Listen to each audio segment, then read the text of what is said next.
Bonjour à tous et bienvenue dans cette nouvelle vidéo. Aujourd'hui, on va s'intéresser à un oiseau que tout le monde croit connaître, mais qui cache en réalité bien des secrets.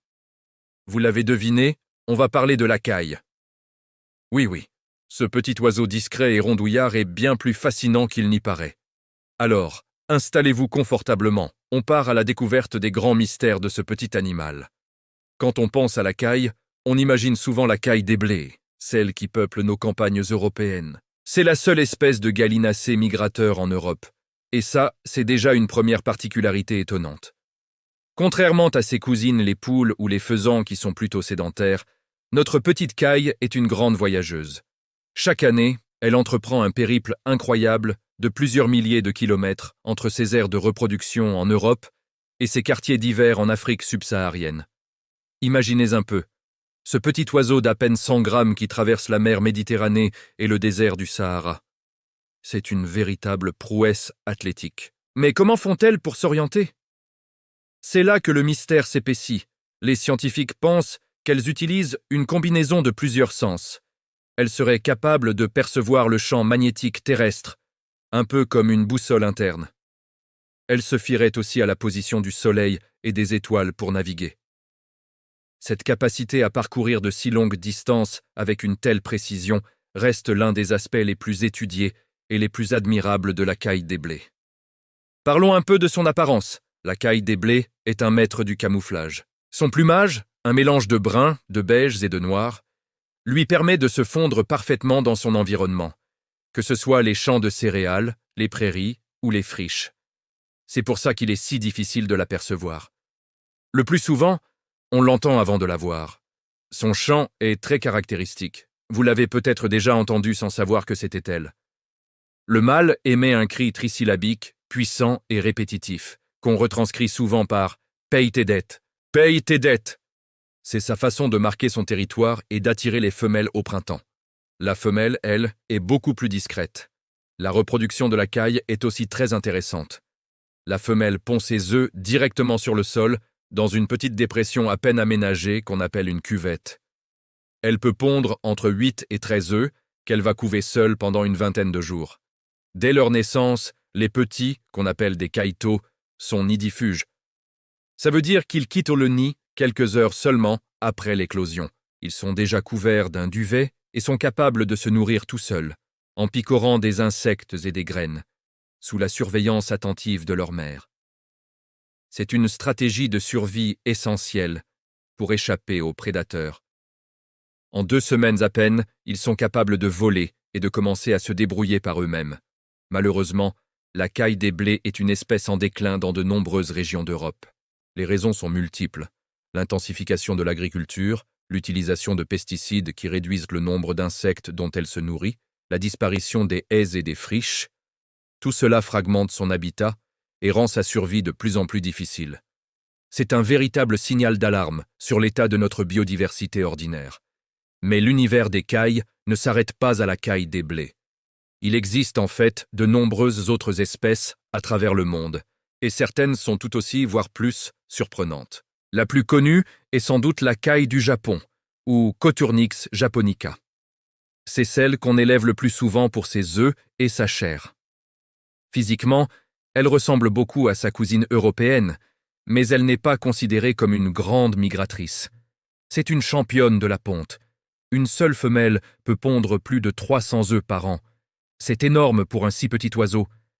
Ces œufs, tachetés et bien plus petits que des œufs de poule, sont très appréciés en gastronomie, notamment en Asie.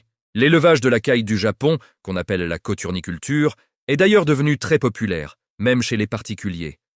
C'est un animal facile à élever, qui demande peu de place et qui est assez robuste. C'est une excellente alternative pour ceux qui veulent avoir des œufs frais à la maison mais qui n'ont pas la place pour un grand poulailler. Et puis, il y a des cailles encore plus étonnantes. Avez-vous déjà entendu parler de la caille de Chine? C'est l'une des plus petites espèces de gallinacés au monde. Elle ne mesure qu'une douzaine de centimètres, à peine plus grosse qu'un moineau. Avec son plumage coloré, surtout chez le mâle qui arbore une gorge noire et blanche très graphique, elle est souvent élevée comme oiseau d'ornement dans les volières. Contrairement aux autres cailles, elle vit en couple fidèle et le mâle participe activement à l'élevage des jeunes. C'est un comportement assez rare chez les gallinacés. En Amérique, on trouve aussi des cailles, mais elles appartiennent à un autre groupe, la famille des Odontophoridae. On les appelle souvent les colins. Le plus célèbre est le colin de Virginie. Il est reconnaissable au cri du mâle, qui semble siffler son propre nom. Bob White, Bob White. Ils vivent en groupes familiaux appelés compagnies, et la nuit, ils se serrent les uns contre les autres en cercle, la tête tournée vers l'extérieur, pour surveiller l'arrivée d'éventuels prédateurs. C'est une stratégie de défense collective fascinante. Une autre espèce américaine spectaculaire est la caille de Gambel, qui vit dans les déserts du sud-ouest des États-Unis et du Mexique. Elle est magnifique, avec sa huppe en forme de plume noire recourbée sur le front. Elle est parfaitement adaptée à la vie dans des environnements arides.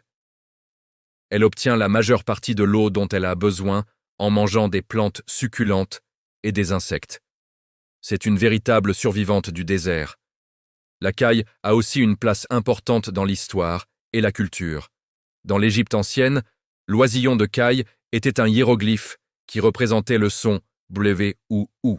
Dans la Bible, lors de l'Exode, les Hébreux affamés dans le désert reçoivent une manne providentielle de caille tombée du ciel, qui leur permet de survivre. Cet événement a d'ailleurs une explication scientifique. Lors de leur migration, les cailles épuisées peuvent en effet tomber en masse sur le sol, offrant une source de nourriture inespérée. Dans la Grèce antique, les combats de cailles étaient un divertissement populaire, un peu comme les combats de coqs. Les Grecs admiraient leur combativité et leur courage. Cet oiseau, si petit et discret, a donc toujours suscité la curiosité et l'admiration des humains. Aujourd'hui, la caille continue de nous interroger. Comment préserver la caille des blés et son habitat? Comment mieux comprendre les secrets de sa migration? Quelles sont les capacités cognitives de ces petits oiseaux? Les chercheurs travaillent sur ces questions pour percer les derniers mystères de la caille. Par exemple, des études récentes utilisant de minuscules balises GPS ont permis de suivre leur trajet migratoire avec une précision inégalée, révélant des stratégies de vol et des haltes migratoires jusqu'alors inconnues. On a aussi découvert qu'elles étaient capables de reconnaître individuellement leurs congénères à leur champ. Chaque caille a une voix unique, ce qui leur permet de communiquer de manière bien plus complexe qu'on ne l'imaginait. En conclusion, que ce soit la grande voyageuse de nos campagnes, la pondeuse prolifique de nos élevages, la minuscule merveille de Chine ou les survivantes du désert américain, la caille est un oiseau aux multiples facettes. Elle nous rappelle que la nature cache des trésors d'ingéniosité et d'adaptation, même dans les créatures les plus modestes. C'est un symbole de courage, de résilience et un maillon essentiel de nos écosystèmes. La prochaine fois que vous entendrez ce fameux « paye tes dettes », au détour d'un chemin, vous saurez qu'il ne s'agit pas seulement d'un petit oiseau, mais d'un athlète hors pair, d'un maître du camouflage et d'un survivant qui porte en lui de grands mystères. Voilà, cette exploration du monde des cailles est terminée. J'espère que vous avez appris plein de choses et que vous regarderez ce petit oiseau d'un œil nouveau. Si la vidéo vous a plu, n'hésitez pas à laisser un pouce bleu, à la partager et à vous abonner à la chaîne pour ne pas manquer les prochaines découvertes. Dites-moi en commentaire quelle particularité de la caille vous a le plus surpris. Merci d'avoir regardé et à très bientôt pour une nouvelle aventure.